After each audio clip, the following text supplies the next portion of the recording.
Chers amis de la Mère du Verbe, nous arrivons à la 16e de nos émissions sur la Mère du Verbe comme enseignante et comme éducatrice. Au cours de cette semaine qui commence, qui va du 7 au 13 juin 2020-2021, je vous invite à méditer sur le message que la Mère du Verbe a donné aux voyantes de Kibeho le 11 juin 1983 et le 13 juin 1982. En date du 11 juin 1983, la Vierge Marie est apparue à Nathalie à la fin de la prière communautaire et en présence de l'abbé Misago Augustin, qui sera en 1992 évêque du lieu des apparitions du diocèse de Dikongoro. Et lui a délivré le message suivant. Je suis venu pour vous rassembler et non pas pour vous séparer. Et elle a adressé à l'humanité un message d'exhortation. Demandez de la lumière, de l'humilité, sinon vous vous perdrez. Quand Nathalie a posé la question de savoir où nous nous perdrons, la Vierge Marie lui a répondu que c'est dans l'obscurité, dans un gouffre terrible. La voyante l'a alors supplié en disant « Sauve-nous, sauvez-nous de ce gouffre, protégez-nous. Nous faisons des efforts malgré nos faiblesses. » Et la Mère du Verbe lui a donné une longue réponse. Demandez sans cesse l'humilité pour être humble en tout. Demandez le discernement pour pouvoir distinguer le bien et le mal. La lumière pour que je vous éclaire sur le bon chemin.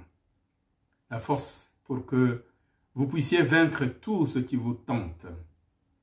Le courage pour pouvoir accomplir notre mission et vaincre la paresse. La persévérance pour ne faire que notre volonté sur ce monde. Je vous aime, mais est-ce que vous m'aimez également? Ne vous préoccupez pas de quand cela se clarifiera. Il a été dit que ce qui vient de moi se distinguera de ce qui ne vient pas de moi. Je ne viens pas pour vous confondre.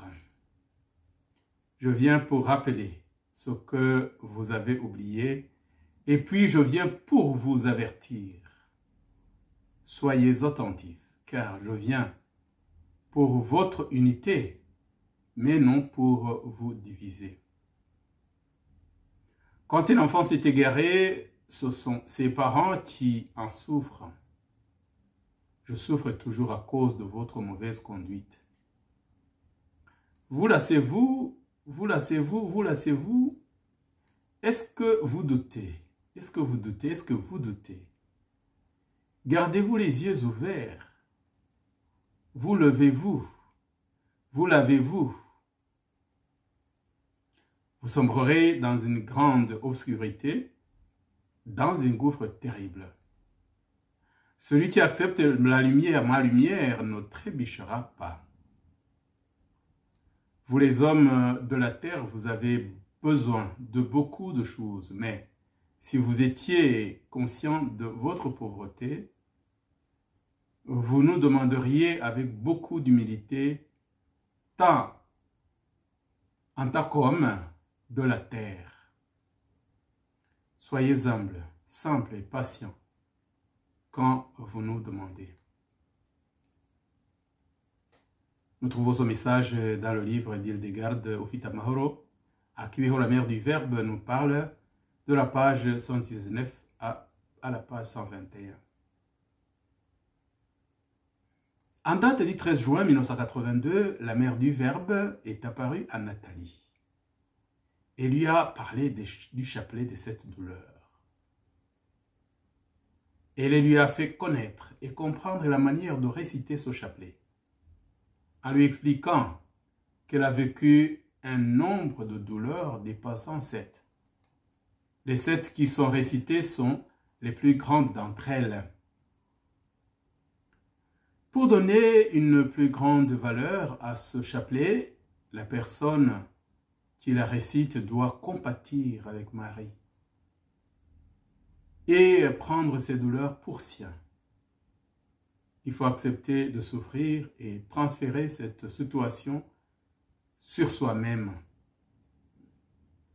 Concernant, par exemple, la première douleur, imaginez que quelqu'un t'annonce qu'un glaive transpercera ton cœur sans raison et que ton enfant sera tué.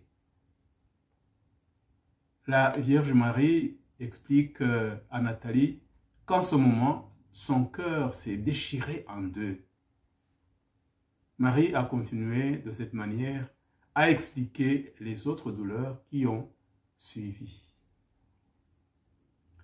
Chers amis et amis de la Mère du Verbe, pourquoi n'imiterions-nous pas la pédagogie de la Mère du Verbe quand elle enseigne et éduque ses choyés de Kibeho?